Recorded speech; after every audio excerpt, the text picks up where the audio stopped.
So when I think of classic retro video game characters and series, I'm always thinking of one that is completely forgotten. Seems like one that is lost in time, but one that was way more important than a lot of people even realize. And I can't even remember his name. The blue fast guy? No, not Sonic. They're still making games with Sonic. Definitely not that plumber dude. Who was it?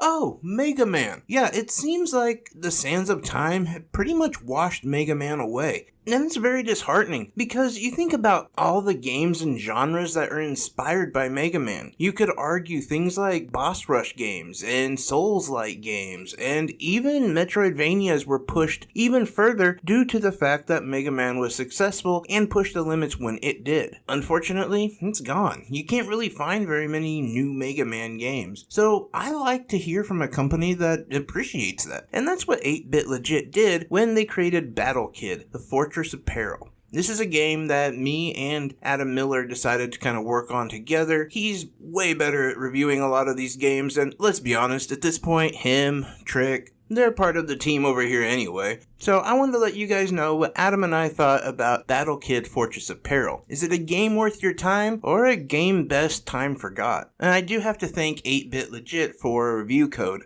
So our story starts off with Chester and Timmy. And no, not Chester and Timmy from the Fairly Odd Parents, although how I got that reference, I don't know. They're getting ready for their combat training at the Dersh Training Facility. They're both pretty enthusiastic and confident that they're going to do well, and their thoughts are validated when they both pass. Although their celebration is cut short because we find out that Chester was cheating. And in fact, Dr. Byers had found the answers on his computer. So Chester was banished, never to be heard from again. Well, that is until one day, when a giant hole gets blown into the side of the facility. Seems like someone is trying to steal the secret plans for making a super mech. Well, it's none other than our good friend Chester, and as he escapes, we plan to go to the Fortress of Peril to track him down. Now, this game does start off with two different type of modes. You can have the story mode or the arcade mode. Now, Adam specifically said he didn't really appreciate the story mode because he thought that the cutscenes were really long and drawn out, and he'd prefer almost the arcade mode because that's where the heart and soul of this game really is the platforming, the shooting, that simplistic yet addictive two-button mechanics of a retro video game. Now, I personally actually enjoyed the story. I thought that the cutscenes maybe were a little long, but it gave me motivation, and I'm really big into that when it comes to a lot of these games, as I'm often put into these sort of retro games with like no story whatsoever, so I appreciated that, but I could definitely see where he was coming from. And honestly, that was about the last time, or the only time, that Adam and I really had differing opinions on this game. As soon as we get control of Timmy, I was ecstatic that the controls were tight and responsive. It boggles my mind that some people create these kind of games with bad controls. Like, that's the number one most important thing,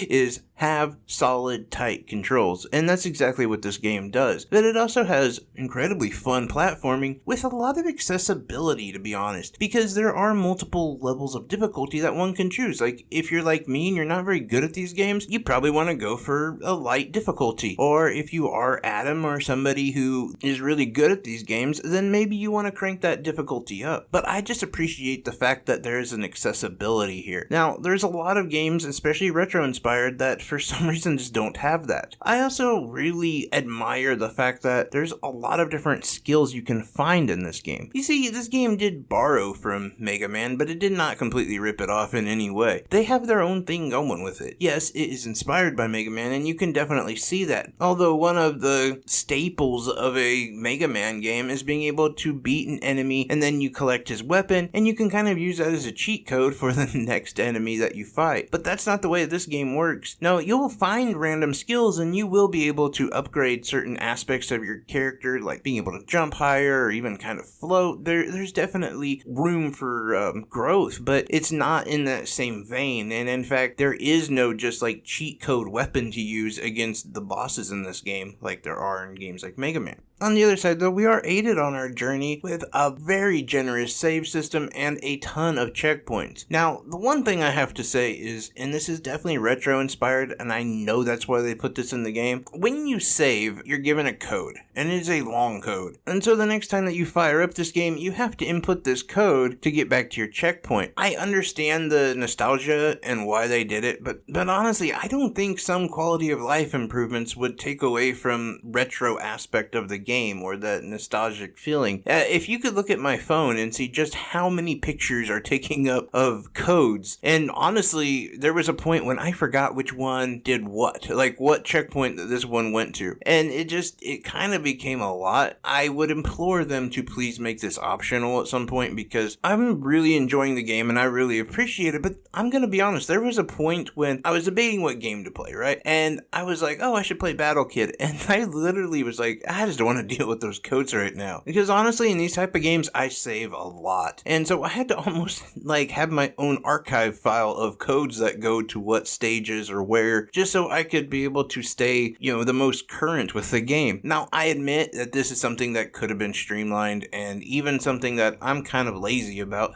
Although I feel like if I'm thinking that, probably there's going to be some people in the general public who are going to feel that same way. Although I have to say that having these saves was incredibly nice, because there were some excellent boss fights that were challenging yet fair. And I have to say that just their overall look and their attack patterns were something I really appreciated. These more extravagant, kind of bigger bosses than in the Mega Man games, where you're just fighting pretty much a character around your own size. Another big difference between this game and Mega Man games is the fact that this is all one map. Like, there isn't multiple stages to select. You're in this for the long haul, so to speak. Now, with that being said, it being a Metroidvania, it being one giant map, you could have given us a map. Like, that's another thing that I have to say would make this game so much easier and more approachable, would be a map. I hate walking around aimlessly, like not sure where to go, and I'm one of those gamers that constantly switches on my map and just checks where I'm at, where I'm going. Even if I pretty much already know, it's just like a comfort for me, and not having that in this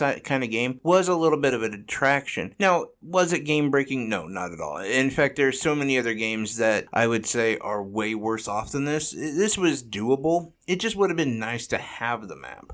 Now, overall, with the price point, I would definitely recommend this game. It's incredibly fun, responsive, and everything that you would want in a Mega Man-vania. But I will be honest, I'm a little irritated by the fact that this game is almost perfect if it just would fix a few issues, and it's kind of the same problems that plague a lot of their games. It's the button mapping, lack of map, and the save system. That's it. Like, if those things were fixed, these games would have no problems whatsoever and would really be close to like that 9.5 out of 10. But unfortunately, it's going to have to stay at about an 8 out of 10, which is still solid. I would definitely, like I say, recommend this to anyone who's into these type of games, especially for the price of around $10. It's definitely worth it. There is a lot of fun to be had here. I just wish that they would fix a couple of these issues, and honestly, that's it. Like, that's all they really need to do. They're so close to perfection, in my opinion. But anyway, that's my thoughts on Battle Kid Fortress of Peril. Let me know if you guys are interested in this game. Are you interested in 8-bit legit games? Are these games that you've played before? Or is this one you've been looking forward to? Or are you now looking forward to it? Anything and everything down in the comment section below is much appreciated. I love each and every one of you guys.